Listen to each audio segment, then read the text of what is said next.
Just out of curiosity, when people All right. Shelf Space, episode 6.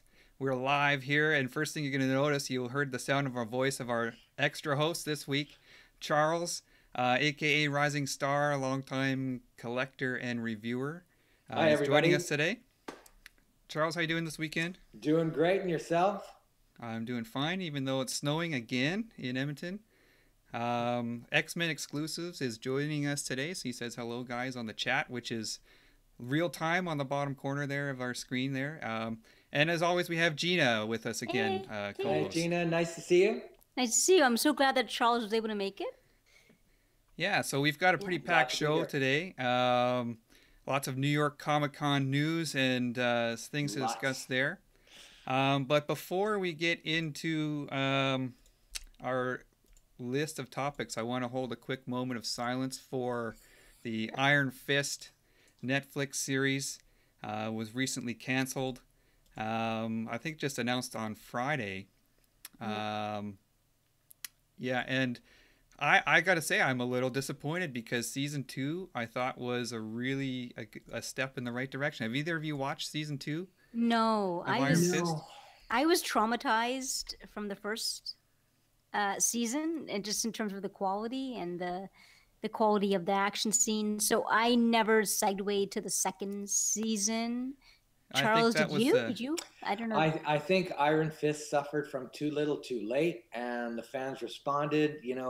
When it comes to TV shows, sometimes you get one kick at the can, you get one chance to make a really good first impression, and if you don't make it, they're not going to come back. And I think Iron Fist was one of those things it happened to. So, Yeah. yeah, and similar I think opinion. that's exactly right. I'm kind of holding out hope that he's not gone from the Netflix universe.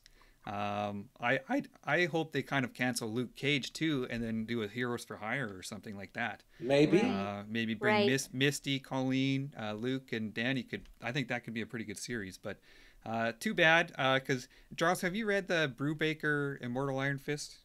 I read the first parts of it, and once they started uh, going into the history of the Iron Fist and the other people who were the Iron Fist, I just didn't resonate with it as much because Okay. I wasn't expecting it. I'm going like, "Hey, we're 2,000 years ago?" And I wasn't sure if I should care.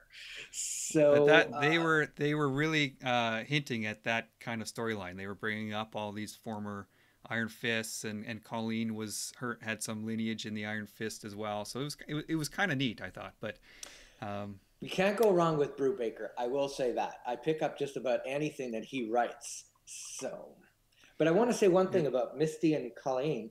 There is some chat that maybe they're going to get their own show. So, maybe. You know, Oh, maybe. I like Misty a lot. I think she's a pretty interesting character, and Yeah. I like the actress they had for her. But anyways, we're gonna get into one of the more recent movie announcements, and that is Suicide Squad got a new director. They're going for a new direction, I think. Well, And they haven't announced he's directing it, but he's officially writing it. right, and that is of So, course James Gunn, yeah. recently departed from Guardians of the Galaxy. Let's just take a look at the tweet here. I believe um, claimed writer director James Gunn has been attached to write Suicide. Yeah, he's just writing it, so he's not definitely necessarily directing it. Yeah. well, I think the good news is that he's back doing what he does really well, which is making movies. And I think we'd all be crazy not to acknowledge the great work he did on Guardians of the Galaxy 1 and 2. And he brought an element of fun where, what was DC doing? They were super serious and super grim. And he would come in and do something really fun. And if he can bring something to like that to the DC universe, I mean, it's exactly what they're waiting for: a shot of adrenaline, a shot of fun, a shot of inspiration. And not only that, the actors and actresses, they want to work for him, right? Yeah. And you see that Yeah, in the he Guardians of the Galaxy. They want to work for him. So Yeah. if you can get something like going in a DC universe, they can turn things around. And Yeah. we, goodness knows, they need it. I mean, I'm sure there's been many fans have said this, that, I mean, I don't think you can pick a better writer, or a more perfect match to write and possibly direct this series. up here on TV just by coincidence. I think this weekend there was a Suicide DC movie on TV, just one of their animated movies, and just the adult take. I think it was something the Hell for High or something, the Road for Hell or something like that. Can't remember what it was called, but just the adult content in those Suicide Squad DC movies, animated movies. It's just something that Marvel can't do, understandably. And when you see this, and this is perfect sort of territory for James Gunn. So, he's definitely, not only is he getting another chance, but he's getting a chance for something that's possibly a perfect match. And I'd have to agree, because Harley does present that fun aspect of comics. And the Suicide Squad, just the whole idea of getting a whole bunch of villains, to get them to do something just so they can be free, right? So this whole concept of reluctant hero, and just the sick humor and that offbeat sort of adult, sort of sick-minded humor that you kind of cringe, but you also enjoy. I think he's perfect. So hopefully, if Warner Brothers likes James Gunn's treatment on his treatment, meaning his script, for that they may allow him to direct it. But yeah, I mean, hopefully he can perform and be the savior of the franchise. That would be very nice, and hopefully the controversy regarding James Gunn doesn't overwhelm or cast this big shadow over the project. Yeah. Because I think that he can bring something positive to the project. And so then, you know what, that's actually a good point. So let me ask you guys this question. If, let's just say, hypothetically, James Gunn ends up directing this next Suicide Squad, and it is a giant hit, would that success wipe out all of his controversy? Well, I don't think we're looking to wipe out controversy. I think we're just trying to show that there are many layers to this guy. Right? He's a writer, he's a director, and apparently he had a pretty perverse sense of humor when he was younger. But there was nothing to show that he actually did any of those things. Right. When we were younger, a lot of us said and did stupid things. Right. And we don't think, what's it going to mean in 10 years or in 20 years that I took a picture like this or I made a crude comment like that. And I think that the fact that DC is willing to work with him are able to see that. And he's got the faith and respect of the people who have worked for him. So at the end, who is the one that's campaigning to get this guy out of Hollywood? It's not Hollywood. So, no. Yeah, it was an odd departure, wasn't it? It was stuff that has been in the public domain for a long time, and all of a sudden they just discovered it. It's like someone had an agenda almost to get rid of him. Well, I think they. Odd. I mean, I think Marvel knew about those past tweets and it was never a problem until opponents of James Gunn started pointing it out online. Oh, this is what he tweeted 20 years ago, 10 years ago, and then. But I think there was. I mean, from the actors he worked with and fans of him. I mean, there is this push to sort of get away from all the controversy because he's really good at what he does, and those issues were 10 years ago. And as you said too, Charles, like, I mean, there's no evidence that he actually did anything. Personally, I think that if this next Suicide Squad ends up being a gigantic hit, that just gives us resurgence to Warner Brothers, I think it will wipe out all of that controversy, and it would, it would be total redemption, and people would forget about the discussion would no longer be about James Gunn's controversial tweets in the past. Now the discussion with James Gunn would be, wow, look what he did with Suicide Squad. That's the Suicide Squad I wanted to see in live action. They've done it. So I guess the question for this topic is, can James Gunn save the franchise? I mean, the first Suicide Squad was not super well received, although I liked Margot Robbie as Harley Quinn for more than the obvious reason. I think she she played that role pretty well. I like the accent and everything.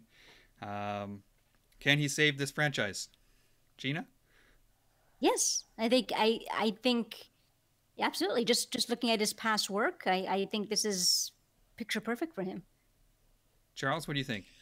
I actually liked Suicide Squad. I didn't feel it was that bad a film. Is there room? Well, I don't. I think that James Gunn could definitely present a better offering of this franchise. But I didn't detest the first one. I felt every time Margot Robbie was on screen, she shined. I think going into a movie, you really got to step away from the comic books and not expect to see the Joker that we know in the comics, not expect to see the Harley that we know in the comics. And if you go there with that attitude, you'll like it more, because I find that when you compare the comic fans and their interpretation of the film or their feeling for the film and non-comic fans, you'll find non-comic fans are a lot less scrutinizing. They'll enjoy the Fantastic Four with Jessica Alba and so on. Whereas the fans are going like, Dr. Doom was a businessman? Yeah. Sometimes we just got to let go and have fun. And, we could probably say something very similar about the Venom film too. But in agreement with Gina, definitely James Gunn is a step in the right direction. This guy can take this film to places the former team could not. Yeah, I agree. I think they'll definitely see an improvement here. But maybe it's like Iron Fist. Maybe it'll be too little too late. But let's see. Next topic. Before we move on to the next topic, just a quick shout out to Virtual Devil, who's joining us for this chat or this show. So the next topic here is a new Star Wars TV series, I believe, called The Mandalorian. This one is going to be is it directed or just written or produced? He's the showrunner. So he'll be I know he's writing a few episodes, and he may be directing. John Favreau. I think he's the executive producer. I could be wrong, but I think he's the executive producer. So Gina, I think I know you're a big Boba Fett fan. I know you're a big Star Wars fan. So explain to let's say I'm the jaded Star Wars fan. I just watched The Last Jedi. I hated it. I registered my disgust around Facebook and various social media. And why should I care about The Mandalorian? Well, I think the first thing that should sort of catch your attention is that this is a live action series, which I don't think they've done a Star Wars live action series. So that's the first thing. Second thing is Jon Favreau, who he's the one that did Iron Man. He ushered in the second Iron Man, third Iron Man. So, the first and second Iron Man.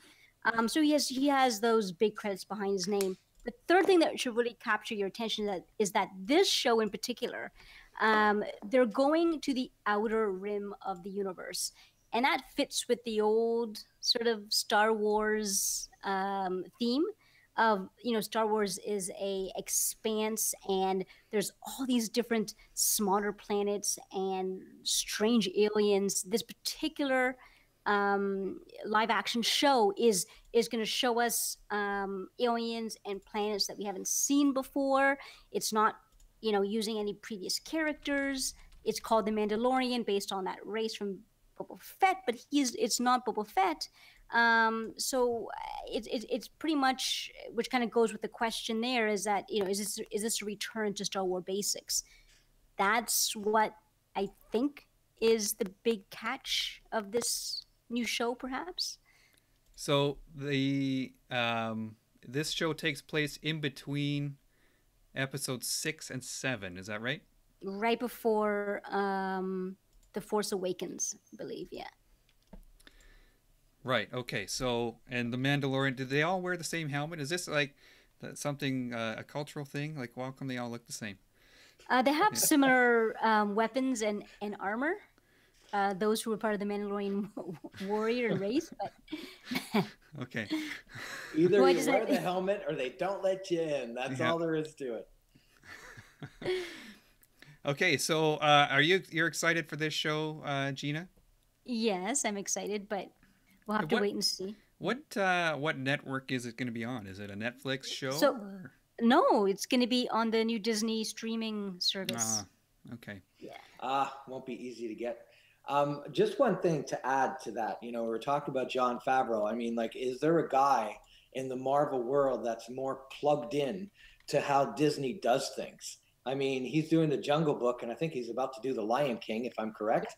Correct. Iron Man 1, Iron Man 2. He's got an acting role in most of the Marvel films. I mean, this guy's really, really plugged in. And I think a guy like this probably can't wait to sink his teeth into something Star Wars. I mean, J.J. Abrams got to play everywhere, it seems. And I think this guy just wants to make his presence felt and really provide something positive for the fan base. So I plug me in. I'm very curious to see what he can do in The Mandalorian, in the Outer Rim. Yeah, but okay, so it's on the Disney streaming network. Is this a pay per? This is a like yeah. Correct. Pay for it. Similar to what CBS now has their own streaming service, and then DC is going to have their own streaming service. So they're sort of trying to follow the model of Netflix. So is this going to push you over the edge to subscribe to the new Disney streaming service? So that's a good question. I'm excited for this series, and just to sort of reiterate what Charles was saying, biggest thing is because it is Jon Favreau doing this. When you have someone with such a high caliber of material and content behind him, that's huge, because that means that the execution, they know how to execute. So everyone can walk into a boardroom and pitch a good idea. Any director, whatever, can pitch a good idea, but when you have the experience of actually executing it, and I think that's part of the problem of some of these failures, whether it be some of the Star Wars films and even some of the Marvel Netflix TV shows, is that the premise is good, they have some good ideas, but the execution is false. So for what will push me to actually subscribe and to watch this show will be the first and second episodes, if it's actually being executed well, and if I'm reading good reviews and people are saying, this is actually done well, which also ties back to what Charles was saying. There's so much content now on Netflix and on TV and all these that you really have to pick and choose. So I'm really waiting to see what the first and second episodes, what the feedback is on those, and if he's actually executed well. And then that one might push me to actually maybe subscribe or somehow watch it. We'll have to see. Just one thing to add, the transition from film to TV isn't always an easy one. When you're working in film, there isn't like a constraint where your scene has to be 10 minutes because there's a commercial coming. And when you've got that, that last moment before the commercial, it's got to feel cliffhangery. So it's a very different style of writing. So I'm very curious to see what he's going to do. And with regards to TV, believe it or not, a lot of people don't know, but Jon Favreau directed the pilot to Young Sheldon. Really? Oh, yeah? Yeah, it's really weird. I didn't know that. And he also, if I remember correctly, he was an ongoing guest star on Friends, was he not? So yes, he was on Friends, yeah. He was Monica's fiance for a while. Right, he was like this rich dude or something. And he went into UFC or something like that. Something like that. I remember that. But suffice it to say that, this is a guy that's a Hollywood lifer. And he doesn't even really look the part, but he somehow crossed all those barriers. I really love what I'm doing. And I think that this has a really good potential, specifically because he's attached to it. It does add something to it. One of the things about Star Wars and a lot of these genres is sometimes people feel, if we put Spider-Man on the stands, it's going to sell, everyone's going to go. And you'll find that, you actually need the talent. It's not enough just to say Spider-Man or Star Wars. You actually have the talent. And Jon Favreau is actually one of those guys that can make a huge difference. So I'm very curious. I'm cautiously optimistic, as they say, but I'm optimistic. Yeah, I mean, look at Spider-Man Homecoming. I mean, they had Spider-Man in it, but yet it still sucked, right, Gina? No, it did not suck. It had its merits. It's the third reboot of Spider-Man in the last how many years? Yeah. So they had to do something. They can't give you an origin story. No one cares about Uncle Ben dying anymore. We've seen it twice. Right. Okay, so let's move on. We all, this show has a focus on collectibles and statues. And last weekend was the New York Comic Con. It's sort of the last big convention on the circuit, the annual circuit of conventions. So Sideshow was there. They had a big booth, and a little different this year. They had a lot of new reveals, whereas in the past they've kind of just rehashed what they've shown at San Diego. And so some surprises from Sideshow. Well, first we'll go a couple old but new again statues here. Psylocke and X-23. Both were shown in San Diego, but both are sporting new portraits in New York. Mm-hmm. So Psylocke, of course, has the totally revamped portrait there, and X-23 showing her exclusive portrait with the mask. What are your guys' thoughts on these two here? Well, I'm going to start because I was at the New York Comic Con and I got to see these two in person. I have to say, you know, the Psylocke is nice, but I didn't feel this particular wowness to it. You know, nowadays with the rising costs of statues and you really want to feel this, I must have it. I gotta have it. My collection is not the same without it. Maybe it doesn't have to go to that extreme, but it would be nice if you could say that about the statue.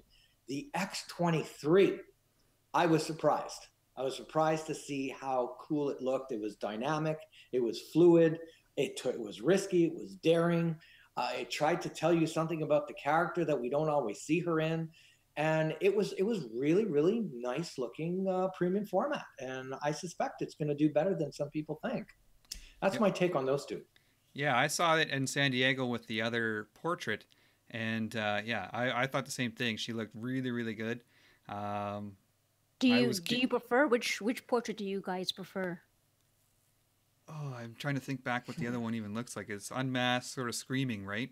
Mm-hmm. Or is her mouth open, or I can't remember. We'll go with the masked one, and since it was on screen there. Which one do you like better, Gina? I like this masked one for sure. I mean, I like them both, but I like this masked one for sure. I did like the new Psylocke port. I know a lot of people don't like it. I liked it better than the previous one that I thought.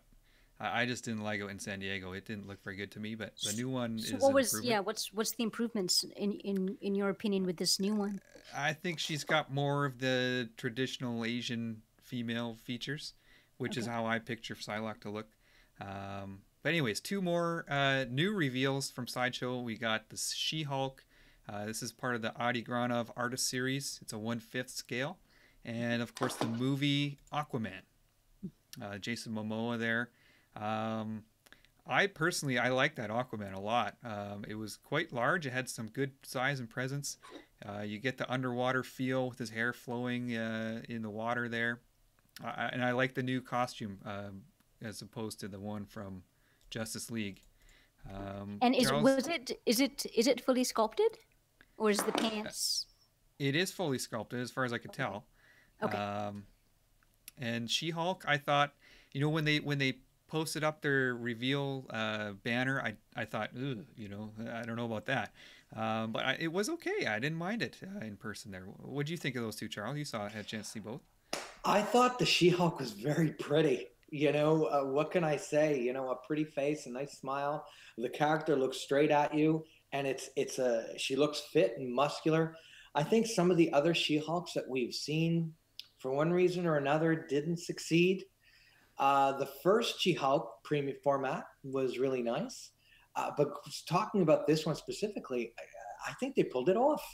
You know, there's a lot of competition now for hobby dollars, and they want to get us back interested into the smaller scale pieces where a lot of us began, right? A lot of us began as Bowen fans, Gentle Giant, Hard Hero, whatever was coming out at the time, DC Direct. And they're trying to get us back into buying the smaller scale pieces for obvious reasons. It's cheaper, easier to ship, and so on. And this She-Hulk is a very promising offering. I think fans of She-Hulk are really going to like it. Gina, what do you think? I like them both. They're pretty much what Charles was saying. I think you know, it's now 5th scale. It's a bit smaller. The price point might be a bit less, but that face is just perfect. The pose is perfect. I like that sort of nod of her like holding the taxi cab door. Yeah, I like it. You know, and, as I said, I thought it looked a lot better to me in person. I was surprised I liked it as much as I did. I liked it. Psylocke, it hadn't really changed my mind with that new portrait. I agree. All right, so hold on, Chris. Just one sec about the Aquaman. I liked the Aquaman too, You know, I like the Aquaman as well. I, I think as a general rule, movie statues are there's just something about them that don't grab me. Yeah. But if I'm just going to be fair about how cool does this statue look, and is it faithful to Jason Momoa, and is it faithful to the character, I think it pulls it off. Yeah. I'm just not generally a huge fan of movie comic character statues. It just feels like this is the character between 2016 and 2018, you know, and it doesn't really encompass the history of the character. It It doesn't have encompasses the legacy. It doesn't have the legacy of that character. right, Yeah. right, I and agree. I mean, need that in a purchase, but that's just me, you know.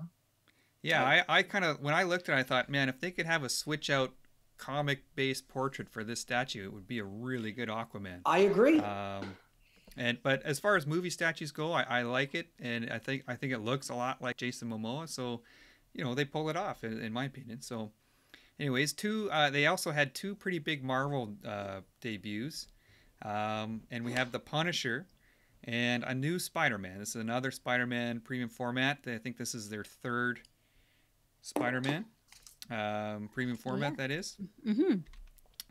So Not including the comic kit. But yeah, fourth quarter scale. fourth quarter scale Spider-Man. So, Yeah. Gina, I know you're a big fan of the Spider-Man. Let's give us your thoughts on that one. I mean, I wasn't there to see it in person, but from the photos I've seen and the photos that you guys took and I saw, I loved it. I thought it gives a different perspective, a different pose of Spider-Man that we've seen from Sideshow Collectibles. Obviously, I like the Doc Ock elements. I liked it. Just from the photos I've seen, I liked it. Charles, how'd you feel about Spider-Man?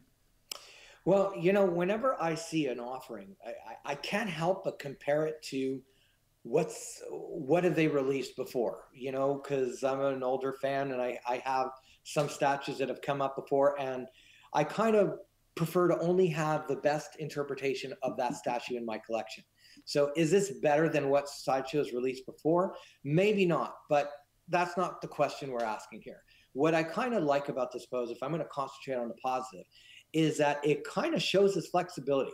It's an awkward looking pose that I think only Spider-Man can pull off. Like, how many people can stand on a tentacle, right? Like, you can't see any other character doing that. He's in trouble.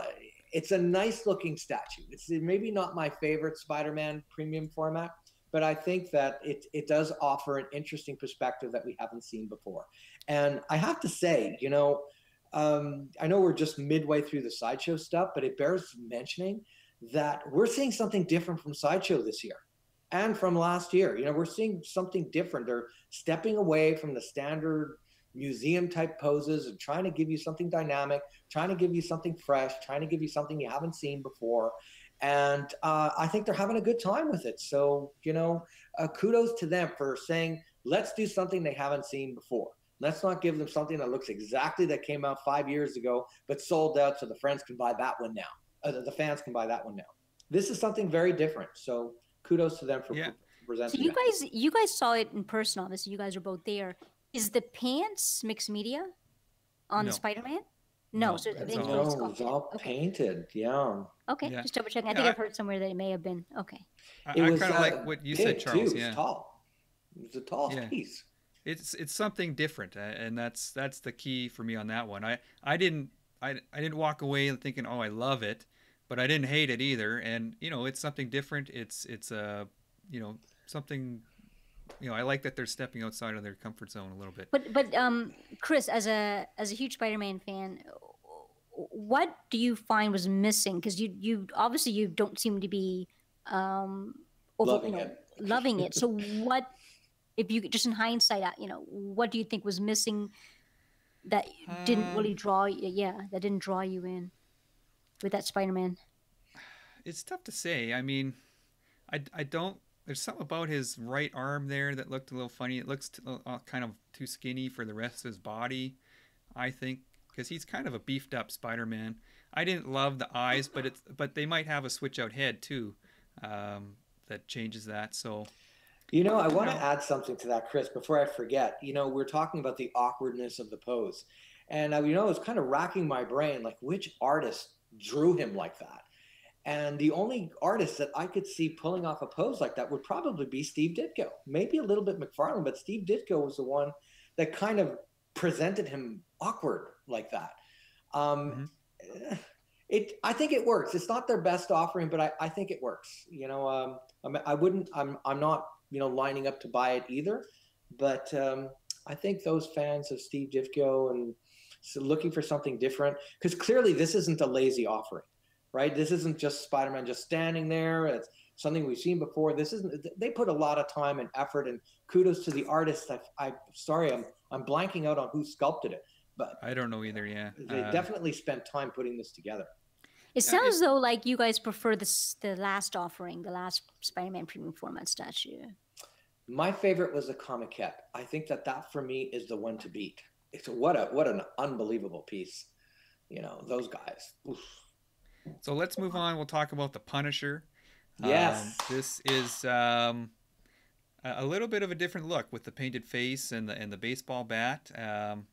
But in my opinion, I think this one is really, really eye-catching in person. I completely agree. It. Yeah. Gina, what's your thoughts on the Punisher? I loved it. I mean, if someone there was sort of rumors that they were going to be teasing us and showing us a Punisher. If someone had told me beforehand, hey, the Sideshow Punisher that's coming out, he's going to have a skull painted on his face, I'd be like, no. And they're not going to go in that direction. A little bit too dark for them. They're not going to go in that direction. I never would have guessed they would have gone in that direction. I loved it. Not only is it because of that portrait and that skull, but because the way it's painted, it looks like it's like a painted skull on his face. Like they did it really well, the execution. What do you guys think of that Punisher? You guys saw it in person. Yeah. What do you guys? I loved it. Sorry, I loved it. Like, this is actually sculpted by a Montrealer. His name is Marco Plouffe, and we're actually hoping to interview him on the show in the next few coming weeks. He's doing work for XM and Sideshow. He's this total up-and-comer artist. I think this is a home run. I love this piece. I can't find anything wrong with it. And when you could say something like that about the piece, you start going into must-have territory. Remember, I was alluding to that earlier. You want to be able to see a piece and say, wow, I love this piece. This is going to make my collection even more impressive. So, yeah, I loved it. It's got everything. And, when I first saw it from afar, I was going like, okay, it looked kind of like Negan from Walking Dead, But that only took like 2 seconds of my thought process. Once I saw it in person, they went dark, right? They were ballsy on this one. They went all out and said, give us something, impress us, give us something that we haven't seen before. And again, you're seeing me say that over and over again. And we're going to say it about other Sideshow pieces this year, this show, where they're offering us something we haven't seen before. And this Punisher is a perfect example. I loved it. It came out great.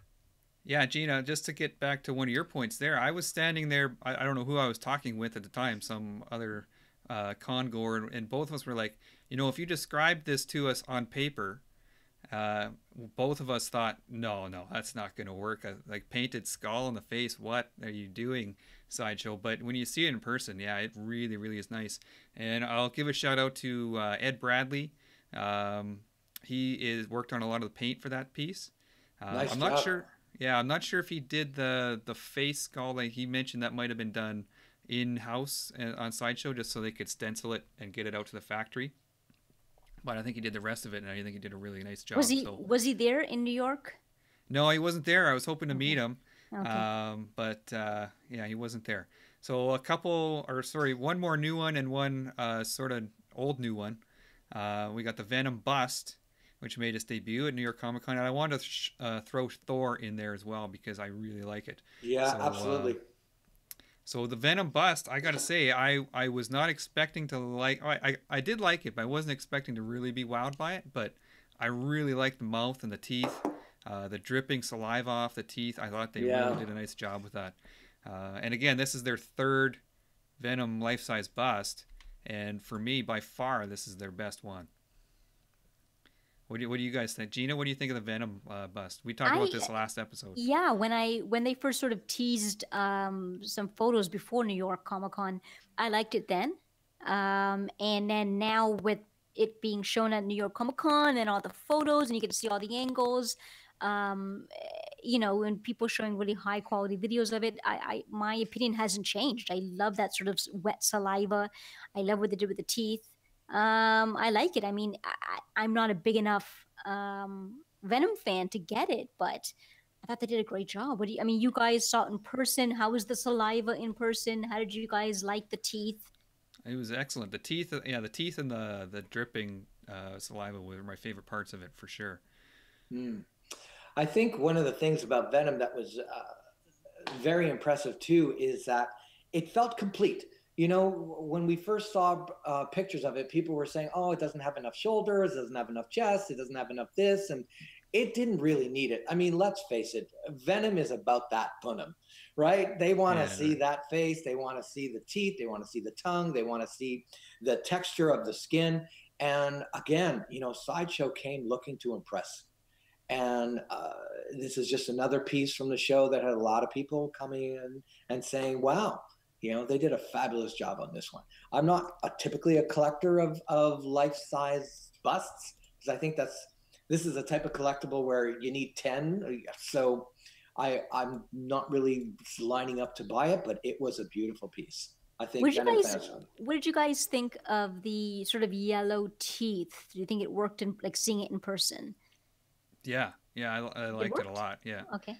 Bright white teeth for Venom. I don't know if it could be okay, but I like the way they did it. I like pretty much everything about it. Yeah, came up really nice. It's one of those pieces where you have to look very hard to find something wrong with it. And when you're looking at something and that's what you're walking away with, where you got to look, you got to find something wrong with it, that means people did a lot of work to make sure that they came out with something really promising. And I think it looked great. Very good effort. All right, and Thor, I mean, we've seen that one before, but again, as I said, I had to bring it up again because I think Daniel Bell did an amazing job there. Yep. Yep. Fantastic, just totally dynamic. I love the muscle detail. Pretty much, again, that's something I can't find anything that I'm like, okay, they should have done this differently. Again, right. What do you think, Gina? Do you like this one?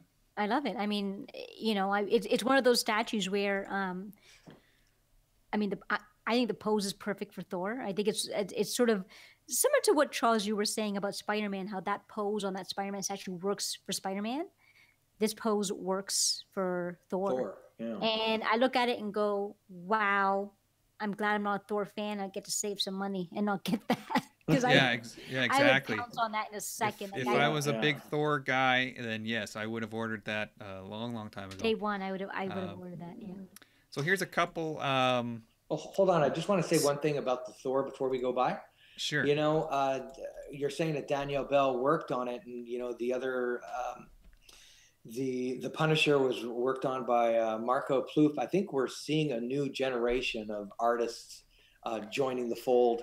And they want to be noticed. They're hungry. They're spending time on ZBrush trying to come up with something that we haven't seen before. And these are very hungry artists in their 20s, early 30s, and they're making a serious splash. And it was great. It was great to see that at the con.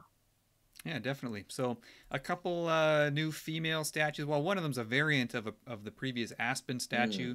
This is the clear sort of water variant. And then we've got... what's the name of this one? Soulfire. Gray Soulfire. Like yeah. So these are not really things that I would collect, but I think both look pretty nice. I actually prefer this clear Aspen to the original. If I'm being honest, I thought it looked pretty cool. Any thoughts on these ones, John? Why do you prefer it over? Just before we move on, yeah. Why do you prefer it over the original? I'll be honest, I didn't like the original at all. I didn't like her face and stuff, and you see less of it. Okay. I'll be honest, that's my reason. But I the clear effect with a little bit of subtle blue in there, I think it looks pretty cool. It had this frosty effect to it. You know, it looked really cool in person. Some parts you can see through, some parts not. It was very impressive.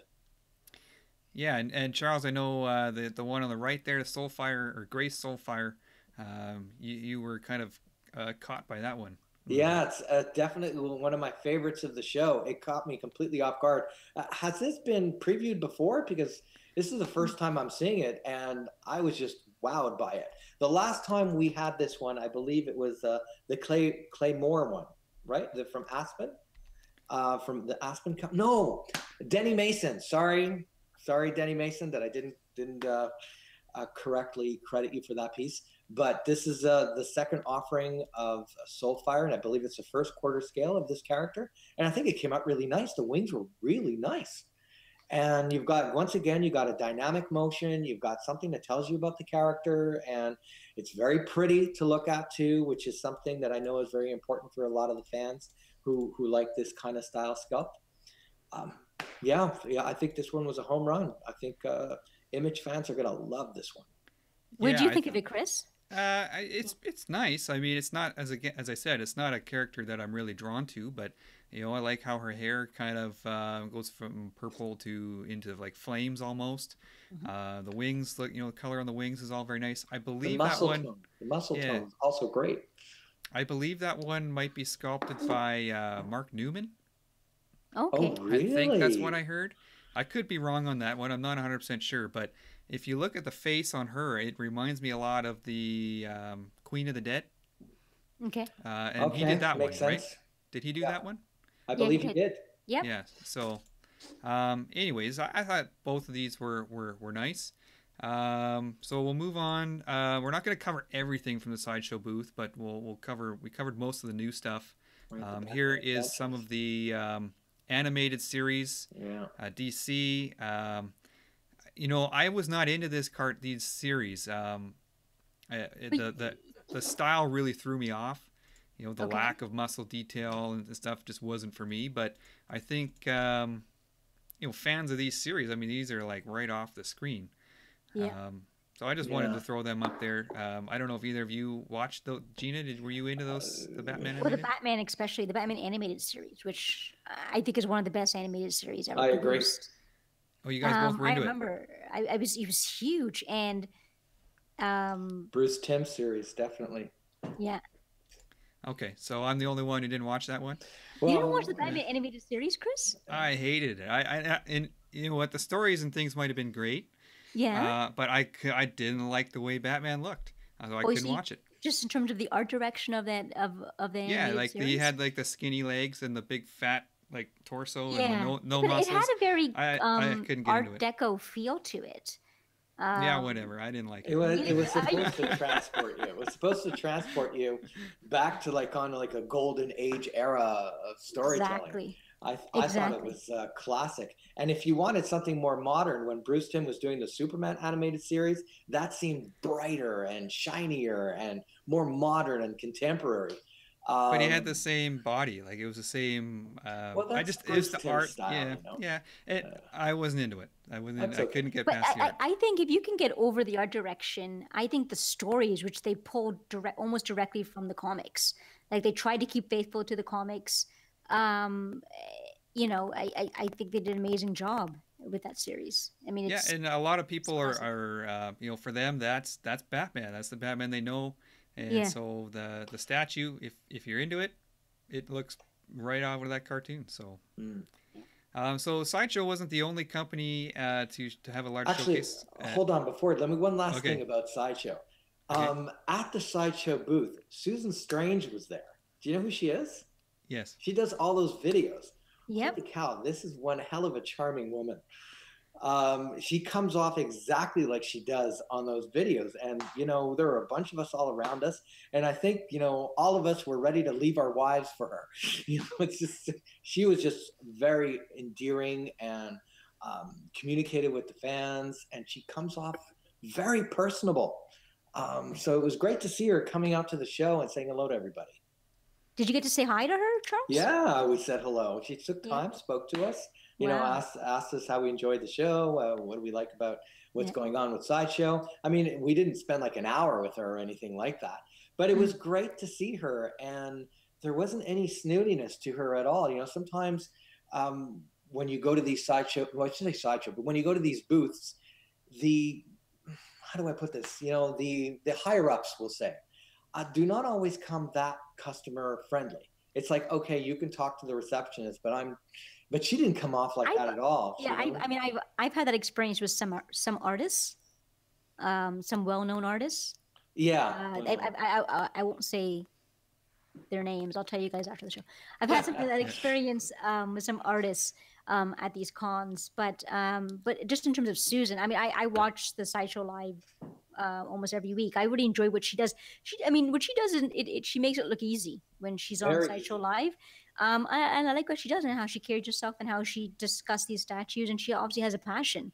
And what she does on Sideshow Live, she makes it look easy. And she makes it fun for us as a viewer. And I did not get the chance to say hi to her. I missed out on that. And we'll get into that in the wrap up here at the end of the show. I don't know. It's kind of a funny story from New York Comic Con. But we'll get into that after. I didn't know you wanted to bring that up, but by all means, I'm more than ready. Yeah, we'll do that. We'll do that at the end. So we'll move on to Chris segment. Yeah, we'll move on to the XM Studios. Now this was their first. They were at the Denver Comic Con earlier this year, but this is their first major showing in the United States and North America. And they really had a prime spot at New York Comic Con. I got to say. They were pretty well front and center, right as you walked in one of the entrances. And so pretty much anyone coming into New York Comic Con had to walk right past their booth. It was busy the whole time. Had people, fawning over all their stuff. So let's get into some of the things that they had to show. We're not going to show everything, but we'll get into here's some of their 1/6 scale DC Rebirth. We got the Flash, we got Aquaman, but all of this entire series, as Gina and I have sort of touched on it before. They're able to do a little bit more than they could with the 1/4 scale. So I really like the choice to go 1/6 here. What did you think of these after seeing them all in person there, Charles?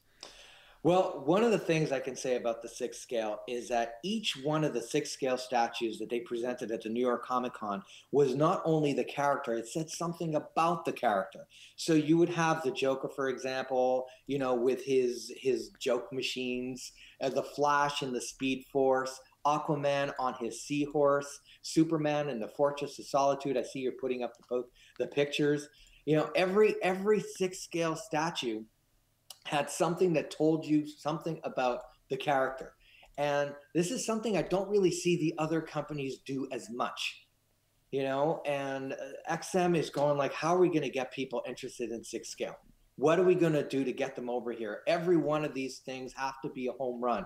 And what can I say? 6 scale, XM totally pulled it off with their 6 scale pieces because they managed to tell you a story with every one of the pieces that they showed. The 6 scale pieces. So I love them. The Flash, of course, for me was the highlight of all the 6 scale pieces. But wow, Joker. Yeah, he was very cool. So would you guys? Well, just let me ask a quick question. Would you guys say that the Flash was the biggest showstopper in terms of their 6 scale line? Well, we're going to get into our top picks later on, so we'll get into that a little bit. But between these two, Flash and Aquaman, I mean, both very, very nice. We got the Joker and Superman here. The Joker designed by Ario Anandito. Very nice. Really cool, over the top Joker style, which really worked well. Superman. Just look at the Joker, for example. Look at what he's holding. No one else but the Joker can hold a weapon like that. And that's what made a piece like this so special. I mean, look what he's standing on. It's like something right out of Silver Age DC. And we don't see any other company doing that. I mean, we talked about the other companies, stepping out of their shell, stepping out of the museum format and doing something dynamic, which is great, and it looked beautiful. However, I find XM just always the plus one, the plus one, where they present something going the extra mile when they don't have to, and they showed it with pieces like the Joker. That's a stunning piece. Yeah. Superman maybe a little bit more what's the word, subdued, Traditional? but that's Superman. I mean, this is a Superman pose. Fortress of Levitating, Solitude. you know? It looks like he's levitating because he's attached at his back and not on his feet, and very, very cool statue there. One more in that line. We've got Wonder Woman. Wonder Woman. Yeah, she had. Oh, the Aquaman before. The Aquaman also had 2 portraits, I believe. Yeah. I didn't show the other one, but he's got the more traditional, clean cut Arthur Curry as well. Yeah. This one's one of my favorites. Yeah, Wonder Woman, very, very nice. Again, he's got that sort of the fallen Ares statue at her feet. Yeah. So brings up one of her biggest enemies. I believe that's sort of set in her. Is it Themyscira? Is the name of the island that they're from, the Amazons. So, I mean, again, it kind of puts her right in her native environment, and all her armor, the swords. Mm-hmm. You can switch out to the whip, or the lasso, I should say, shield and all that. Very, very cool piece. I really like this one a lot. Yeah, every one of the 6 scale pieces had a base that was unique to them. Right? It wasn't just a standard black base where they're on molten lava or something. I mean, like this, every one of those pieces had something unique to that character, and it made that 6th line really, really work. Yeah. So, Gina, which of those 5, which one caught your eye the most? The Wonder Woman. Yeah. I mean, I'm partially biased towards that character, anyways. But I just love the switch out helmet portrait. Very nice. And just I think we've mentioned before, I've discussed it, that the paint that they've chosen, the paint scheme, is that deep red and that deep blue and then the gold all work so well together. Yeah, very nice. How about you, another Chris? one out of those 5, Wonder Woman was my favorite too. But it is tough to decide because each one is so unique. I did like all of them. Here's another one. Again, first time in North America for this guy, the Shogun Batman, part of their Japanese samurai line. This one it's a large piece, I gotta say, and it's really a centerpiece really for anybody that's gonna go for that. I think it was 80 centimeters by 80 centimeters by 40 centimeters, something like that. 80 by 80 by 40. I think we measured it. Wow. Yeah, it's big. 3 portraits. You got this crossbow hand. You got another hand where he's holding a spear. The Joker sort of themed base. Looks like almost like a castle, a fallen castle parapet or something like that with the Joker face on it. Very, very cool. So I don't know, either of you guys, what are your thoughts on the Shogun Batman? Well, Chris, I fell in love with this piece. Yeah. I was just watching it from afar, and I was saying, "Please don't like it. Please don't like it," because something big like that is going to be pricey. But what can I say? The heart goes where the heart goes, and I found that the Shogun Batman on the armored steed, once again, I couldn't find anything wrong with it, and it was just a beautiful piece that went. I should note this one was also sculpted by Marco Plouffe, the guy who did the Sideshow Punisher, one of these up-and-comer artists that we were talking about. And, these are young up-and-coming artists who want to be noticed, and they're being noticed. And this was a stunning piece. It's dynamic. It's really in your face. It's a showstopper. It's a benchmark display piece in anyone's collection. And I know I'm going to end up getting this one. I cannot recommend it more. It'll look beautiful right next to the Poison Ivy Samurai. Right. Gina, what do you think? I liked it. I mean, we've been seeing renders of it and then teasers of it, and I think they showed it at Singapore, I believe, at the Comic-Con then. Yeah, it was there. It was there. So we've seen it before. Nothing's changed. I still like it. I mean, obviously the first thing I think about is just the size of it, the sheer size, and then you're sort of thinking about, is it going to now be shipped in 2 boxes? But the dollar signs start rolling through your mind with that one. Preaching to the choir, both of you. Yeah. Anytime that any company produces a quarter scale horse, that's pretty impressive. In terms of size. What do you think, Chris? I liked it. It was nice. The one portrait that we showed there in the crossbow was probably my least favorite of the three configurations. I like the other two heads with the sort of the full samurai helmet a bit better. And we'll show one of them a little bit later. But another, this is the Batman Sanity. Just before you start, I just want to say one last thing about the Batman Shogun. Sure. You know, this is one of those pieces where you need to see it, right? It's, when you see it in a picture on your computer, it's like, you know, this 4 by 6 inch picture on your computer screen, and it's the same size picture as you would have for a 6 scale piece. So you lose the magnanimousness of it, the grandiosity of it. And that's one of the things that had a lot of people gravitating towards that one. And of course, this upcoming piece, the David Finch Sanity. Yeah, and I think a lot of people weren't happy with the color on it when it was shown in Singapore on the Shogun. But I didn't have any problem with the color scheme that they used. And speaking of color, we've got the fully painted Batman Sanity. They've got 2 different versions of this statue. They've got the smoky kind of white one on the right there. It looks more like figments of his imagination. And then we've got the full color, full painted piece on the left. So this is one that really had, like, people were walking by the booth and didn't know anything about statues. And this is the one I felt that really made them stop and take notice. Yeah, I would have to agree. So let's start with, in terms of the 2 different versions, which version did you guys prefer, seeing it in person? Personally, I liked the color. I know a lot of people are going towards the, let me say, a lot of people just seeing the pictures, I think, are going for the white one. And it was very nice too, but I think on the show floor it was kind of split. It was sort of half and half. Which was surprising.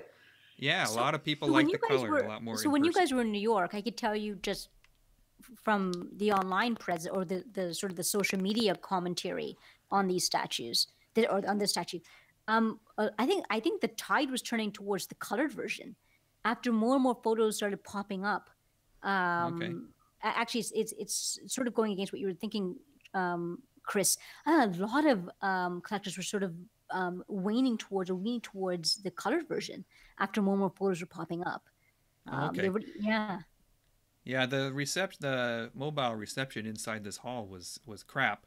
So I checked it a few times, and from what I saw, people didn't like it. But once I think a lot of chatter, like a lot of chatter after Wednesday, Thursday, more photos started popping up.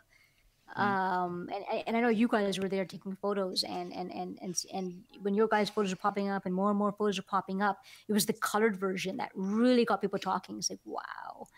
I know, speaking for me, the colored version was just eye-popping, and I saw a lot of people gravitating towards that one. They were taking orders for that one too on site. You know, all the 6 scale pieces, all the samurai pieces have an international distribution license, so they were taking orders at the site. Yeah. So and it sold pretty well, right? From what it was, GFX that was their there's the XM distribution U.S. distributor, and I would chat with them every couple hours or so and say, how are things going? How has anybody bought the Sanity recently? Because I was curious, and actually a lot of them were selling. I remember one guy walked right in, like basically through the front door, straight up to the booth and said, "I want that Sanity on Thursday morning," I think it was, and he got the colored one, whoever that was. So yeah, I was surprised it was selling pretty well. Even at that price. Even at that price, yeah. And you know what? It was funny because we sat kind of at the XM booth quite a bit. Had people come up and ask, they thought we worked for XM, and they would come up and ask, well, how much does this one cost? How much is this? And we'd show them the sheet, and like, oh, that's not as bad as I thought. Like a lot of them were actually okay with the pricing. So I thought that was kind of interesting.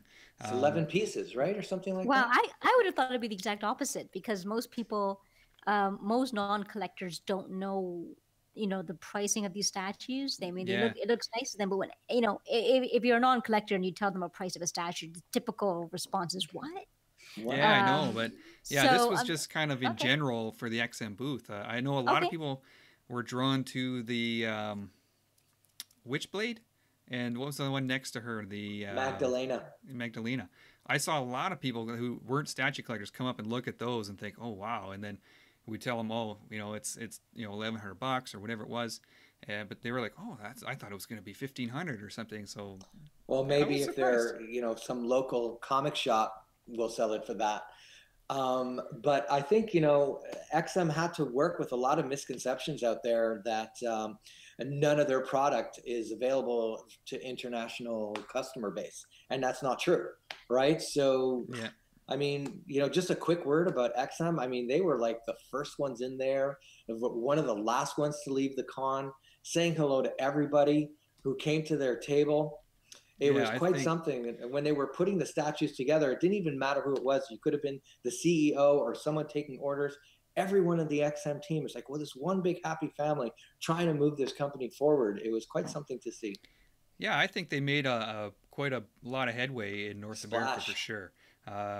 Just being there, talking with people, inviting them out to dinner, spending time talking with them, with the collectors. I think they made a nice splash. I think won over a lot of people. Yeah, I think so. Did you see any of that kind of sentiment on the Facebook side of things, Gina? Just in terms of social media, I think people were really. I think that people were, or the discussion was focused mainly on that Batman Insanity, and how impressed I think everyone was, even those who don't collect XM Studio pieces, how impressed they were that it got pulled off. Like everyone loved the early unpainted version, but then seeing it painted and then seeing more and more photos of it popping up, the painted version, that's where the major discussion was in terms of XM Studios. Wow, they pulled that off. Yeah. And just to go back to that statue for a second, I do like the painted version. Sorry, I do like the colored painted version. But if I had to choose, I would choose the cloud, just because I think that might display better in because it's just not as many colors. It would look better in a collection against any other statue. I personally, that's the one I would choose, although I do like both versions. Yeah, both are very nice. And David Finch, he was one artist that I had an opportunity to meet, and he's not one of those artists that have an ego. He's definitely a very, very pleasant man. Yeah, and he was supposed to come by the XM booth there, and I think we were both there sitting there waiting for him to show up, and he got tied up doing something else. So probably really busy. Yeah, I didn't get the chance to meet David Finch, unfortunately. You didn't get. Was this one of the things I missed, Charles? Did you see him? No, you missed other stuff. Okay. You missed it because one of the things XM was doing while they were in New York, it seemed like they were networking like crazy. Meeting people, finding new ways to bring their product to North America, and also finding new people that they could probably have do statues for. I mean, I'm not privy to mention a lot of that stuff. At least I don't think so. But they were networking. It was quite something. Getting to know the artists and seeing if they'd be interested in coming on board to do stuff. I mean, it was quite something to see them work so hard to make a splash. Yeah, so New York Comic Con is kind of in the book. So what we normally do on the show, Charles, Gina and I, we count down our favorites from the convention and kind of do them. So we're gonna do our New York Comic Con top picks, and I know Charles is new to the show. Gina and I will go with the top 3. I'm going to do top 5. I'm cheating. And Charles is going to do a top 5. So I think. Number 5, you had the Punisher from Sideshow. It's in my top 5. I was kind of reluctant to give it a 1, 2, 3, 4, 5, but yeah, Marco Plouffe. What can I say about this up-and-coming artist? He's amazing. Yeah, and then your number 4, you had the Grace Soulfire as one of the ones Soulfire. Very nice piece. You see, this is a piece that to me looks like it would display so well. This is one of the where it doesn't. You've got so many different angles that you could display this kind of piece. I thought it was beautiful. Yeah, and if you look closely at that picture, you can actually see Charles's reflection in the glass. Oh, am I there? His tongue is hanging out. Over this one, yeah. First of all, I have to say something. The Sideshow booth, it was impossible to take pictures without having all those lights glaring off the glass casing. It's so hard, the reflection. I tried a polarizing filter. It helped a little bit, but then it darkens the photos, so you got to crank up the ISO, and it just, yeah, it's a bit of a nightmare getting real good quality pictures. But you did a great job with these pictures. What can I say? Really nice job. Yeah, so we'll get into the real countdown here, the top 3. And I'll go ahead and start with this, and I'm going to go off the bat with the Ultimate Warrior from Pop Culture Shock. I know neither of you guys probably will pick this one. Nope, but I hear his entry theme. I hear his entrance theme in my head right now. Yeah, I know. Running down the aisle and shaking that top rope. Yeah, I mean, we touched on Sideshow and XM, but there were a few other statue companies there, PCS being one. And I had this one on order already, and seeing it in person didn't change my mind at all. I really, really loved it. But interestingly, I was chatting with the PCS guys there and said, well, why doesn't he have the championship belt? Or have you thought about adding the music, like as in the base, you could turn it on? But those are separate licenses. You got to license out the character, and you got to license out the belts separately. That's crazy. Oh, wow. So that's why we don't see it here. Gotcha. But they did mention the next character underway is going to be Ric Flair, the Nature Boy. If any big Ric Flair fans. Gina, we're going to go with you next, and I think you're number 3. That was my number 3, the Spider-Man. I really like that pose. I really like. That's interesting. The Doc Ock. Yeah, I mean, right now I'm renovating my den, so it's going to be all Spider-Man. So maybe instantly I gravitated towards that one when I saw it. I'm like, yeah, they nailed it. Do you have any other Spider-Man quarter scale? Yes, I do. I mean, I'm talking just Spider-Man. Do you have? Yeah, I have. I have the original Comiket. I have the last Sideshow Spider-Man that was released. I have the Iron Studio Spider-Man. So you're talking the one, the previous PF, like on top of the beam. Yeah. So if you had to compare those two, this one to the previous one, which one would you pick? You had to pick one. I would have to see this in person to make that final choice between this. You got to pick one right now. That's it. That's it. Pressure's gone. I think the last Spider-Man PF that they just released, the one where he's on that beam, he's on that steel beam. I think that might still have more of a wow factor. His pose and how he's levitating. I will say if they do come out with a black suit variant, like they did of the previous one with this new one, I will probably pick that one up. I love the black suit. But the red suit, I mean, I have the Comiket, and so I probably don't need another red suit. But anyways, Charles, we'll move on to your number 3, and it's from XM Studios. You had the Flash. Loved it. This is the Flash. I can't think of another Flash statue that was better than this one that's ever been produced. So yeah, it gets my vote of the top 3. And there haven't been many Flash. He gets ignored for some strange reason. I don't know why. There's been Sideshow. I don't know if we had a chance to discuss it, but they did the John Stewart Green Lantern, right? That one was showing this time around. Yeah, and it seemed like he gets a premium format before the Flash. Yeah, that's the third Green Lantern too, right? Right. So anyways, one of our viewers here, Gektex, said he liked the Green Lantern.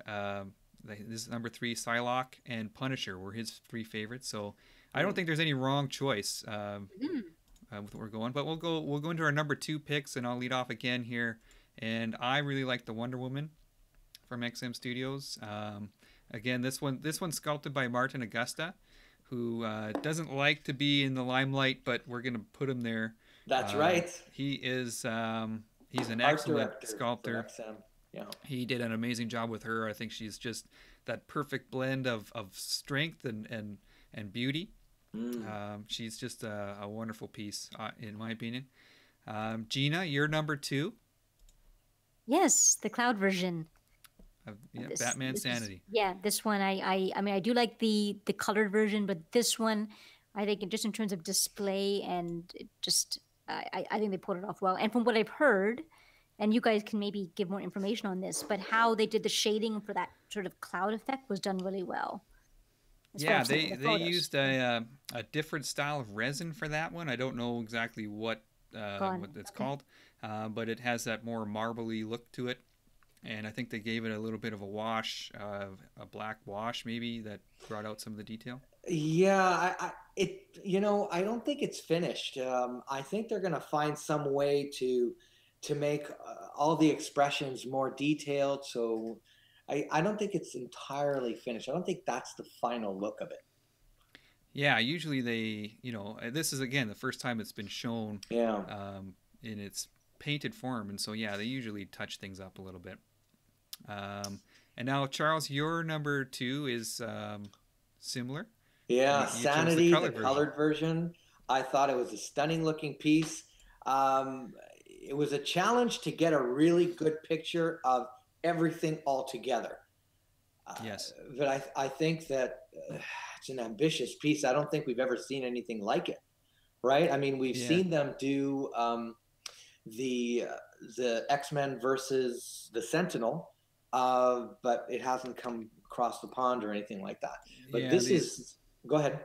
So yeah, the X-Men thing, I mean, we both saw that last year, and that's something that's maybe a little, like, you'd have to be a hardcore X-Men fan to go dive into that one. But this thing, it's big, and it can be a centerpiece, but I didn't find it overly over the top, overly huge. Yeah, it's something that can be displayed, I think, nicely. Is it taller than a typical premium format? Yes. So like 30 inches then? It was, God, did we take measurements while we were there? No. One thing about this piece, though, a lot of people were saying, "Where's Riddler? Where's the Riddler?" I know. You know, it's a shame that it's not there, but it doesn't make or break the piece. No. I think it's a really beautiful piece, and it's going to get attention for years to come. Yeah, and one thing I'll just point out, you'll notice on the colored version, Mr. Freeze and the Penguin both have the dome around Mr. Freeze's head and the monocle on the Penguin. Both of those things are not there on the Cloud version, and that was intentional, right? Brian told us that was because there's supposed to be a smoke in that in the white version, right? And, kind of a dream sequence. Yeah, you can't make a clear dome out of smoke, right? So, and they thought it might be a little too jarring to have that there, so that's why it's not there. Good anyways, point. For the number 1, I'm going to go a little bit off the board here. Really? I'm going to go with the Venom Bus. Caught me by surprise. Yeah, I'm going to go with that Venom Bus. I'm trying to pick newer stuff that we haven't seen before, and because I really like the Deathstroke too from XM. I'm going to go with this because it really, again, I liked it before when we talked about it previously, Gina. I thought, it looks pretty nice. In person, I really liked it. I thought they pulled that mouth, the wet look of the mouth off really, really well. So we'll move into Gina's number 2. And hold on, before you go there, are you going to get this Venom bust? No, I don't think so. I don't have room for my next statue, whatever that it's going to be. I think it's going to be probably Scorpion, from what I heard. But I don't have room for it. But I really, really like it. But anyways, Gina, here's your number 2.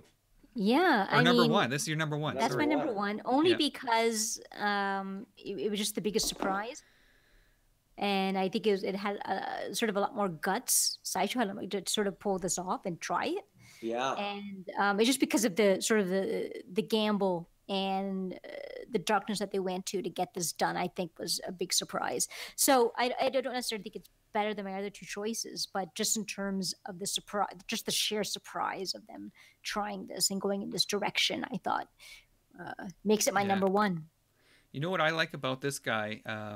Some of the previous Punishers, whether they're by Sideshow or they're fan art, let's say, they go with that ultra, steroid using, monstrous Punisher. And this is, he's big and bulky. I mean, he's an intimidating looking guy, but I like my Punisher to be more the military commando type, which I think this is more along those lines. It's he's not unrealistically bulky, we'll say. So one quick question for you guys. What would you like to see as the exclusive on this Punisher? I would like to see a non-face painted portrait if they can do that. That would be nice. Otherwise, maybe some kind of swap out weapon for his left hand or right hand, perhaps. I don't know. But I'd like to see a non-face painted portrait. That would be a good idea. How about you, Charles? Gina, I want to add to a point that you made, that, you know, the surprise of it, right? And I think that encapsulates my feeling for Sideshow at New York Comic Con. Just this feeling of surprise, that they came out and showed us something new, something different. They're not sitting on their laurels. Not I'm saying that they ever did, but, you know, you were looking, right? You weren't going like, oh, that's Sideshow, we've seen this before. We're going like, oh, this is new from Sideshow. This is great looking from Sideshow. And I think that when everybody is presenting their best stuff, everyone benefits from it. So what you're saying, the surprise, the word surprise, I think a lot of people had that. And it was great to see Sideshow coming up with some really amazing stuff at New York Comic Con. Yeah, and I think as we mentioned for the Sideshow segment, New York Comic Con hasn't really been a place where they do that. The debuts. So this is something a little bit different for them this year, which was nice to see. And their booth was packed, right? When we were going through there, it was so hard to take pictures, and here we are, you know, trying to find a spot without the glare in the glass. And, well, just on that note, though, Charles, I just want to give sort of a nod to both you and Chris and the other photographers there, the other collectors that went there to take photos. This is, I think, the first Comic-Con where collectors like you guys and other collectors were on the forefront of sort of showing us these statues. Usually the companies would get there earlier, show us the statues, show us their photos. You guys were there like in the, you know, right there in the beginning, and we got to see the glimpses of this Punisher, of that Venom bust. You know, you guys were there and taking photos, and the time it takes to take these photos, you and the other collectors that were there.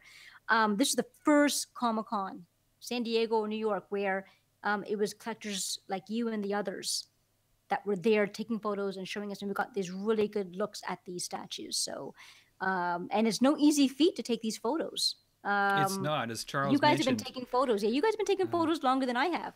And, you know, so I'm not as experienced as you guys are, but so I know just from my just shorter experience doing this, it's no small feat. So, you know, thank you, you know. Well, very much appreciated, but I think I can speak for Chris when I say this. We love doing this. We love it. You know, we're there at 8 o'clock in the morning, taking pictures all over the place. Chris, what were we doing at like 6:30 in the morning before we go to the con? We're processing pictures so we can post them online. Like, you know, how geeky and nerdy can you get? But the point is, we love it. We love doing this. And, you know, you're saying that you haven't been reviewing as long as we have. I don't really look at it that way. I think we share a passion, and there's no one's looking at the clock, you know, how long you've been doing this. We share a passion, and it's clear your reviews are among the most loved online. And I'm not just saying that. I appreciate that. I wouldn't go that far, but you guys have been doing this a long. Absolutely. But you guys have been doing this a long time, and it's not until you start doing videos or taking these photos and say, okay, you know what, I want to try out the lighting and you know, whatever. It's not until you actually do these, you realize how much time it takes, and just to get, you know, to get it right, and then how much mistakes that you have to make. Yes. Right, oh my God. So the mistakes. And just to see all the collectors. I mean, there was a whole crew of collectors that, you know, have the same passion as you and Chris, but all of you guys were there taking photos and posting photos and saying, here's this angle of this statue, here's this. You know, the first tease of that Punisher statue that we got to see, we meaning the whole community, was not even from Sideshow. I think it was a collector just took the photo and showed it, and that just, you know, started trending online. So just from my smaller experience or my shorter experience doing this, I know how much time it takes to get these photos and process them and put them out, and you guys did an amazing job, and the other collectors that were there as well did an amazing job sort of posting these photos and were there in the very beginning. You know, and yeah, did an amazing job. Well, it's very nice of you to say. Thank you. Yeah, I appreciate it, and it's not easy to go to these conventions. I mean, when you take your pictures at home, you do your videos at home, you have Yeah. control over everything. Yep. Yep. You go here and it's That, like there's glass and there's people yeah. bumping into you, and you gotta Uh, use settings on your camera you never even touched before, and Yeah. it gets That's hard, right? I also have to add that when I'm taking pictures at a con, I'm looking over at what Chris is doing and I'm stealing some of his ideas. Because, oh, so that's the way you get that shot. Oh, next time I'm going to do this. It's funny you So say that because I used to always tease Chris about that. That I want to see his camera and then I want to see his settings and I want. yeah, because you want to get the best shot. You take a certain kind of pride in the way you present the product to the fan base. And what's great about these conventions too is you kind of develop a relationship with the distributors. Sorry, the production companies. Some are more amenable to you than others, but it really is a great part of it. We're all like one big happy family trying to present the best product to everyone, and we're part of that in some small way. Yeah. Okay, so quickly before we move on to your number one here, Charles, just a Yeah. quick shout out to X-Men exclusives. Again, he listed his top three. He said X-23, Rogue, which was there briefly, but Broke. yeah, I broke. heard. We'll get I into that heard. later. And Psylocke was his order.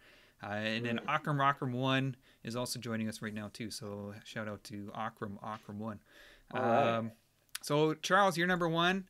I had to crop your Yeah. photo a little bit to get it in there, but this is one of the alternate portraits we were speaking of earlier. I'll Yeah. let you take it away. Okay, well, first of all, I'm just going to be repeating myself. This is a beautiful piece that was sculpted by Marco Plouffe, and Martin kind of like oversaw the art direction for this piece, I believe. If I'm not correct about that, it will be corrected at a later date. This is a piece that had everything.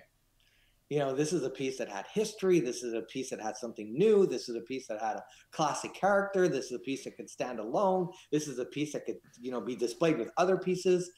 It just had everything. And it's very rare that I walk away from a statue going, oh, you got to find something wrong with it so I don't buy it.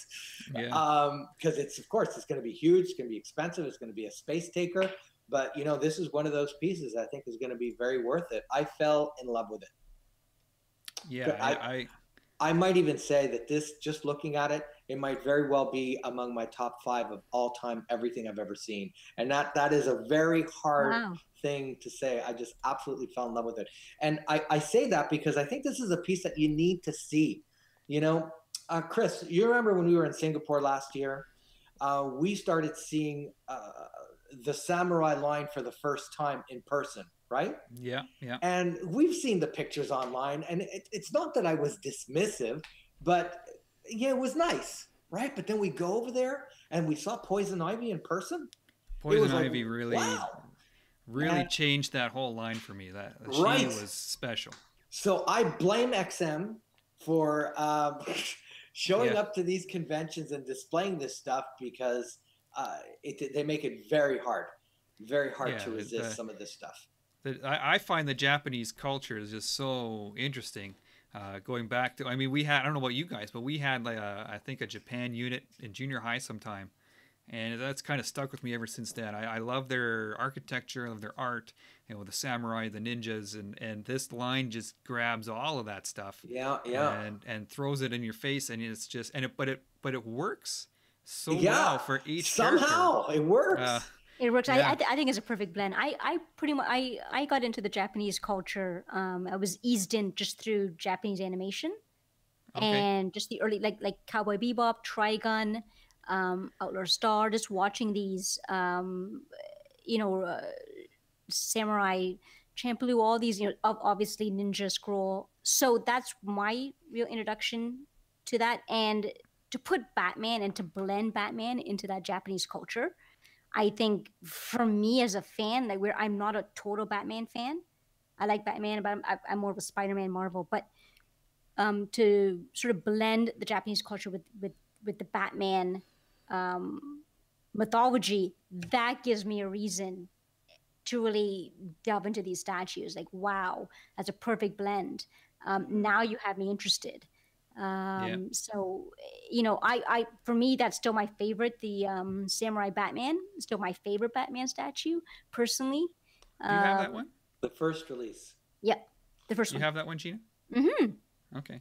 That's still my favorite. Yeah, it's nice. Batman I had a friend that had it and brought it over, and that one was really nice too. And they had that little booklet that kind of explained their process and how they selected the different elements of Japanese culture to put in there.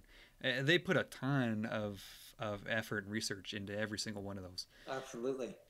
Hey, by the way, I noticed that the three of us have the poison ivy, the samurai poison ivy. Yeah, we do. Yeah, very interesting. So whatever XM is doing, just keep on doing it, because they are expanding our horizons.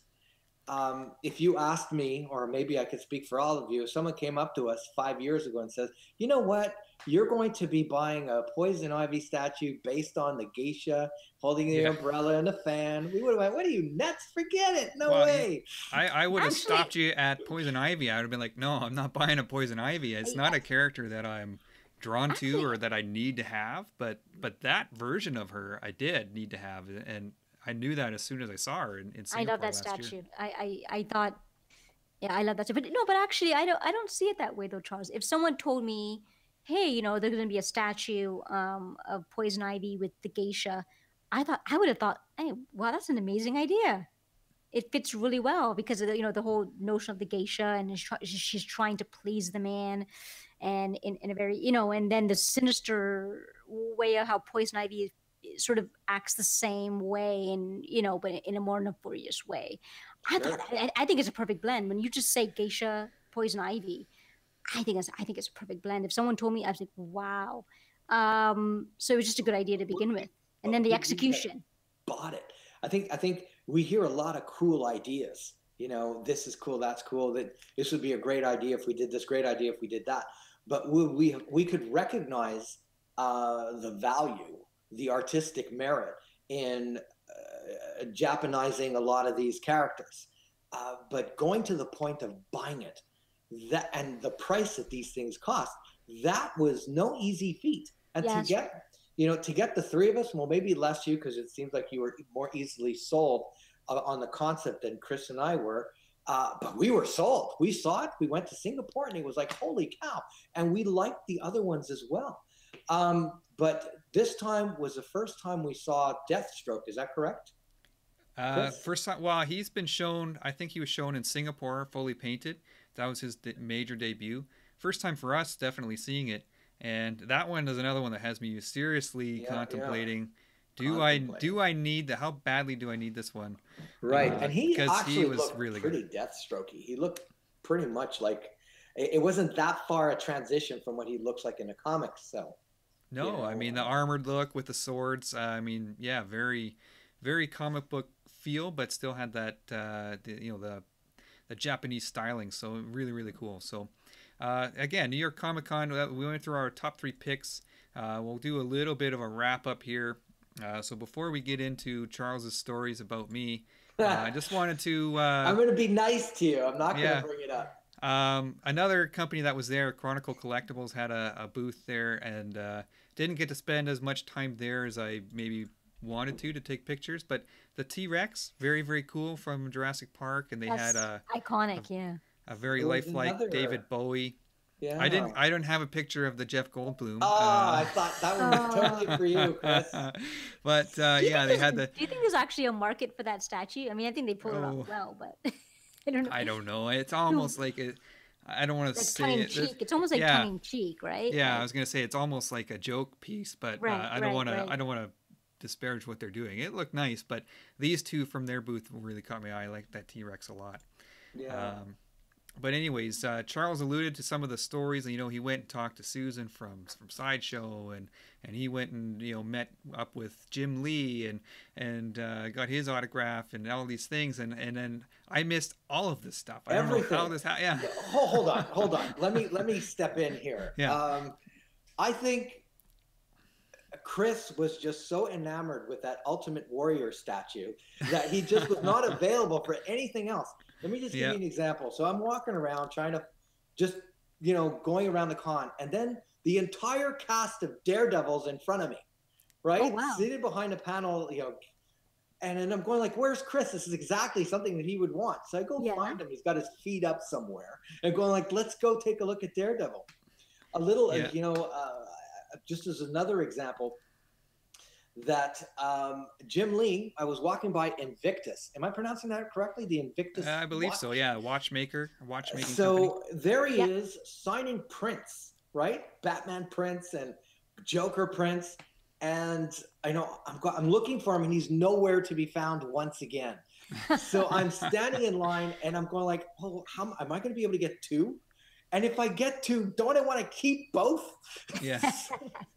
So, I'm so nice to this guy. I gave him the Batman Jim Lee sign. Oh, Beautiful.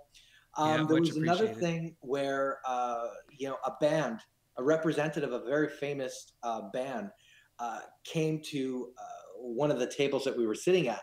And, he would have loved to have been part of that, just to be around it and meeting the people from Sideshow and discussing shop. Here's another thing, they were, I don't know if you could see this.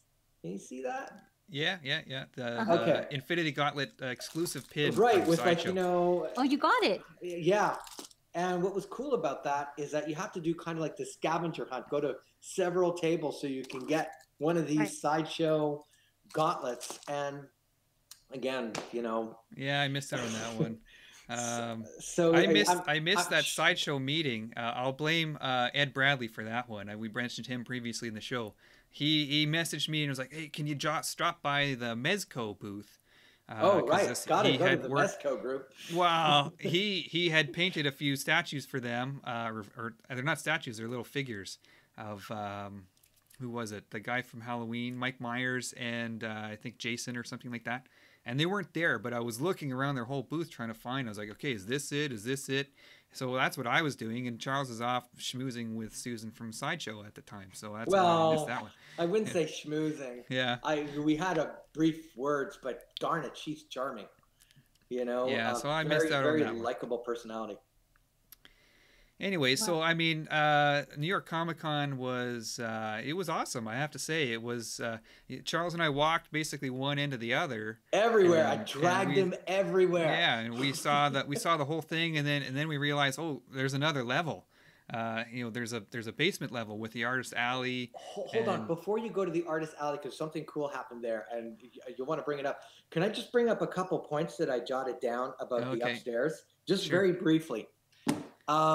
Okay, the panels were great. They had a Runaways panel. I think they also had a Teen Titans panel and a bunch of other people that they were speaking. But I wanted to talk briefly about The Damned. The Batman book, The Damned, that's been making crazy waves all over the place. Yes. That it was supposed to be sold out everywhere. Yes. As a comic fan who'd want to go to his comic book store and hopefully find that copy there, I was amazed at how all these, booths, kiosks, had stacks of them, right? They had stacks of these things for sale. That was the hottest issue to get at the time, I guess, right? Well, what it says to me is that a lot of these comic book stores, once they found out that it was a hot item, they took them off the shelves, put them in the back room, and then, brought them to the con and selling for $50 or $60 or whatever. But was that how much it's going for? I don't remember. So $50-$60. What was it going for? Yeah, $60. I bought one. I'm one of the suckers. I heard. But I wanted the comic book history, and also the author Brian Azzarello was there. Yep. But that's another thing. I would be telling Chris, go get it signed. He's in this whole "Where's Chris" stuff. If there was something to do, I don't know where he was. Right. So. Well, I went and got it signed, but this was one of the grumpy artist experiences for me. He was like, I brought, I was like, yeah, can you sign this? I paid my money, and he's like, oh, not another one of these. Oh, seriously? Yeah, and I was like, what do you? I paid my money, sign it. Like, yeah. And then he took off. And then he's like, should I just make this one out to eBay? And I'm like, no, man. Like, I bought this said that? for me. Was that the exact words? Yeah, exactly. And so I was a little put off by him and that. So attitude. listen, I know there's this because just from going to the fan expo in Toronto, there is this sort of chip on the shoulders of a lot of artists of signing, and you're not really a fan. You're gonna take that and then sell it on eBay. So a lot of artists have that chip on their Well, shoulder. you know, I'm sure a but lot of don't people express, were Yeah, going to do and a that. lot of people But were, but you don't need to express that, and you don't need to be, and you don't have to make that assumption that everyone, you have no idea by looking at somebody if they're a real fan or they're actually just getting this on eBay. So you can't treat someone like that. I can't believe you said that. yeah, Wow. so that was my you know, low point, I would say, maybe for the show. But the It's artist a alley, beautiful book. yeah, the art, you know, Batawang aside, the art inside that book is amazing. Um, and Yeah, I mean, that's part of the whole controversy of why they're saying that DC removed that panel is because they felt that the art and the story wasn't being appreciated because everyone just kept talking about that particular panel in that They comic knew. book, right? I think they knew what they were But doing. I think. yeah, absolutely, they knew what they were doing. It's a huge talking point around the I don't think industry. I don't think they expected this amount of chatter all because of Uh, that single panel. I don't think they expected if this you're much. gonna expose Batman in that way, then I think you have to expect it. It's the I don't think first they expected. time. I have a I And it have was a three theory. times. It was three panels. It wasn't like they only did it once. It's like Yeah. if you I think missed they it the first time, here it is again. I think And they put it again. in there, and I mean they were perfectly fine having it in there because this is their black label. So they're yeah, show that, that's cool, that's awesome. When the backlash happened, not backlash, sorry, when all this hoopla in all the media happened about it, I think they Hullabaloo. but I think they were caught off guard. I think that they felt that it was truly. I think that they felt that it was taken away from the story because they were probably so proud of the artwork, so proud of the story. Which then from what you guys are telling me, it is really good. That they kind of got offended. Like, why is everyone talking? Why? And remember, all of the straight media, all of the just your main media were picking up on the story, and they weren't talking about the comic book per se or the story of the artwork. They were talking about this one or two or three panels. I think they kind of got pissed. They kind of got pissy and go, well, forget this. We don't want people talking about just that panel, and that's why they removed it. They were acting as they were reacting as artists, not as businessmen. There's like they were offended as artists.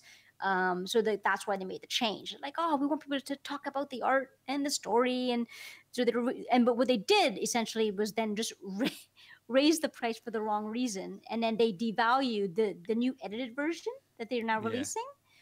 They devalued that version. I mean, no one's people are walking in buying that comic, and then they say, well, I want the one that has those panels, right? So. I want to see it all. I want everything, right? Right. But anyway, That's what sorry, they going wanted. back to Complete. Artist Alley. Yes, absolutely. So Charles, you've been through Artist Alley with the conventions that you've been through in Montreal. Chris, I- you've been through Artist Alley too. From the ones, how does this one compare? Well, I don't know about the one in Montreal, but I mean, the Edmonton one's not great. We don't get very many big name guys, but in New York, it seemed like if anyone who was anyone was there. Okay. If you wanted any of the big name guys, they were there. Yeah, you were asking about compared to comic conventions. I've Yeah. been to the New York Comic Con in 2002. Yes, I'm Okay. that old. How does this one compare? The last time it was at Madison Square Garden, right? Oh, So wow. it was huge. And in those days, I met David Finch there in 2002. And those days, you would go to an artist and ask him for a sketch, and it would be free. And there was Wow. never a thought, I'm going to tear this out and sell it on eBay. We just didn't go there in those days. It was Yeah. like, wow, our favorite artist. And they would even think like, oh, I'm going to charge them $20. They didn't go there either. It was Yeah. just like to meet the fans. And at that time there was very little cosplay. But anyway, without going into the history of it, the New York Comic Con compared to what I've seen in Toronto and Montreal, I've been to one in New York. I've been to the Philly Wizard World. This was a beast in and of its own. The only disappointment that I have is you know, back in the day, you could get sketches at affordable prices. This time around, you couldn't even get sketches for most of them. They were just selling prints, prints and prints and prints, Yeah. everywhere prints, you know. So the artists now are far more business savvy than they've ever been before. Yes. They're marketing themselves outside the comic books. They're selling prints and posters and keychains and whatever it is, anything, because right now they're selling a brand, right? So the Adi Yes. Granoff is a brand, Mark Brooks is a brand, Yes. Arthur Adams is a brand. So when you're going into Artist Alley, that's what it looks like. It looks like a business convention that you might see, you know, at any downtown business convention. And they're all selling themselves with big banners behind them with like their name and lights, whatever. No, maybe not in lights. And it wasn't like that. So I don't want to express an opinion really about that, because I understand if you can make money, why not? Right? And if people can't afford to pay $2,000 for an original piece of art, they'll be happy paying $50 or $100. I know Chris got this stunning Adi Granoff print. You know, you could talk about that a bit. You know, I'm just going on. Yeah, I got it's a Daredevil 600 variant cover that he did. Beautiful. And this was I think it was called an artist proof print, which there's only 20, which was really cool.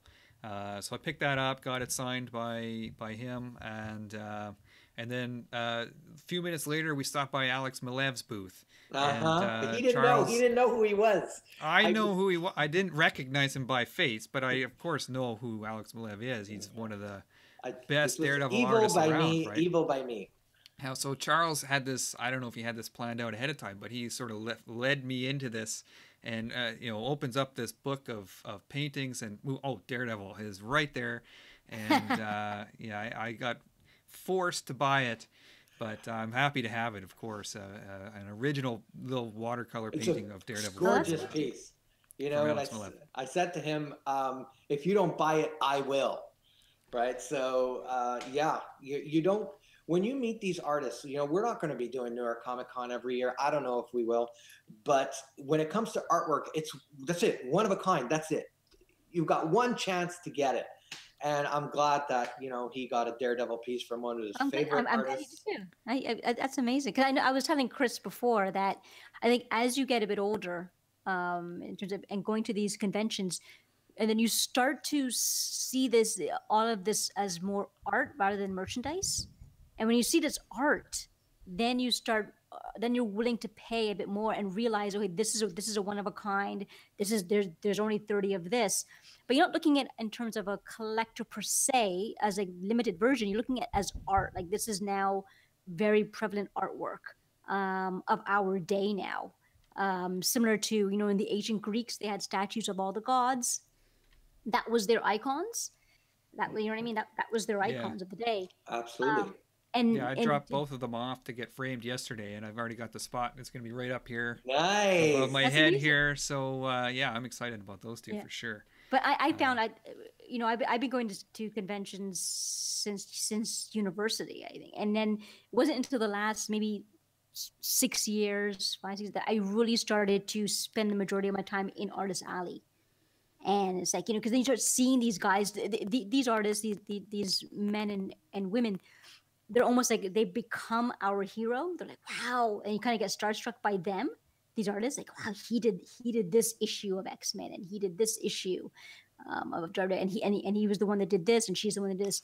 And it's really only in the last 5-6 years that I really started spending most of my time in Artist Alley, and really appreciating this as art. And then it gets kind of expensive, you know, when yes, it does. And just to go with prints are expensive. Yeah, and just to go with Charles was saying, to get them to do a sketch, now it's almost impossible, right? And it's big business, and you know, just for me to get that sketch by David Finch, it just took years for me to finally narrow him down and get this sketch done. So yeah, and then it's expensive because, you know, you start seeing it as art, and as you know, as you said too, and these artists become very big businessmen and businesswomen. They know how to market themselves. You know, you bring up a really good point, and I want to add one thing about Artist Alley that I've noticed as a shift in the last 10 years, is how many female artists there are there. who are doing some amazing stuff. You know, there is a stereotype that it would kind of, you know, have Elektra's costume on a Barbie. But a lot of these women were exceptional artists, and they're making their presence felt. It's not 50-50, but it's definitely more than I've ever seen before. And they're starting to charge almost as much as the guys do. And we're going to see more of their work. They just keep on pumping up the good stuff, and we're going to see a lot more female artists take their place and make it seem like they've always been a part of it.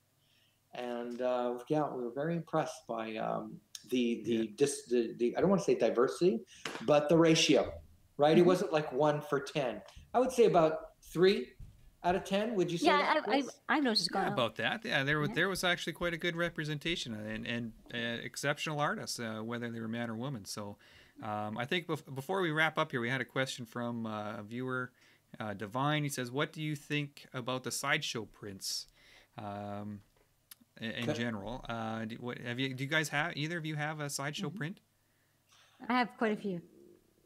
Okay, do you hang them up? Do you buy the framed version or the Never. Never. Only because nothing's wrong with the frame version. I've heard it's because in my decor I prefer the gold. I like a specific colored framing and specific colored hats. So, but what do you do? You guys have any of the? I'm an original art guy. We were speaking via cam the other day, and that's what I like. I like the original art. You know, I like prints too. I have some of the Alex Ross ones. I have 4 Alex Ross ones to be exact. But generally, I buy original art. That's been my thing.